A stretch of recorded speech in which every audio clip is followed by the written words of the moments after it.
Going back to school, and especially high school, can come with all of the emotions. And today I am going to give you a tip that will help you have an incredible first week no matter what happens. Hey, my name is Abbi J. I'm a certified life coach for teenagers, and my goal is to help teens not only thrive in high school, but create a life that they love.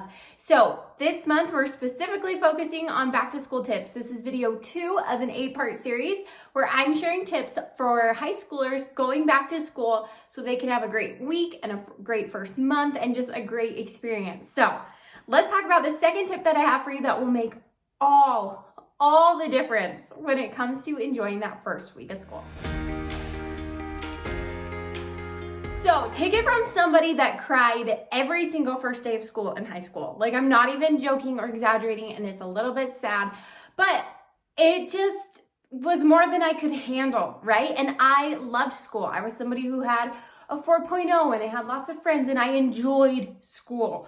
But that first day, that first week can be so incredibly overwhelming. So what I want you to do is to change your mindset about that first week of school. So what do I mean by this? We typically tend to go into that first week of school with a mindset that's been changed and altered by our past experiences on first days of school. So maybe your family celebrates it and you do a really big deal. Maybe it's not a big deal in your house. Maybe you're a little bit more nervous and you always hate the first week of school. Maybe it's your favorite part about school. I want you to go in with a mindset that says, hey, the first week of school is a throwaway week. Now, whenever I say this, I always get some eyebrows raised from my teen clients, and that's because they're like, well, you don't want me to try? You don't want me to have fun? Or what does that mean, Abbi? And it means this, that whatever happens this first week, good, bad, everything in between, we throw it away. It's like our first draft of a paper or artwork. We get out some good things, we get out some bad things, and then we just keep going forward. Too often I work with teenagers that make the first week of school mean something. And typically it means something negative. They're like, hey, no, I couldn't find any of my friends to sit with at lunch. This is gonna be a horrible year. My teacher was so mean to me that first day, or gave me all this homework, this year is gonna suck. And we start to make these big generalized statements about the whole year of school, your whole junior, your whole senior, your whole sophomore, freshman year, based off of that first week. And I'm telling you, no, the first week's like a draft.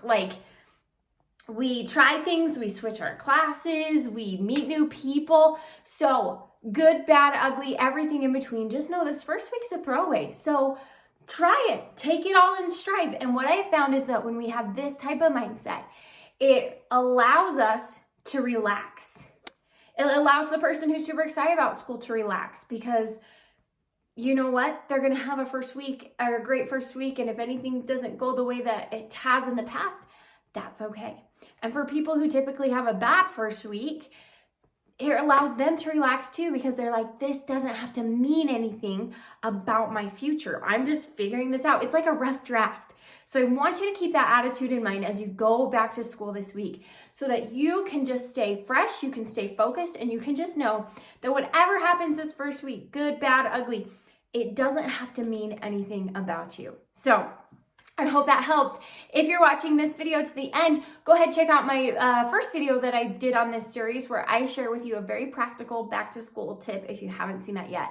And if you're looking forward to the next one, please be sure to subscribe so you don't miss it. And I cannot wait to see you in my next video. So Abbi J out.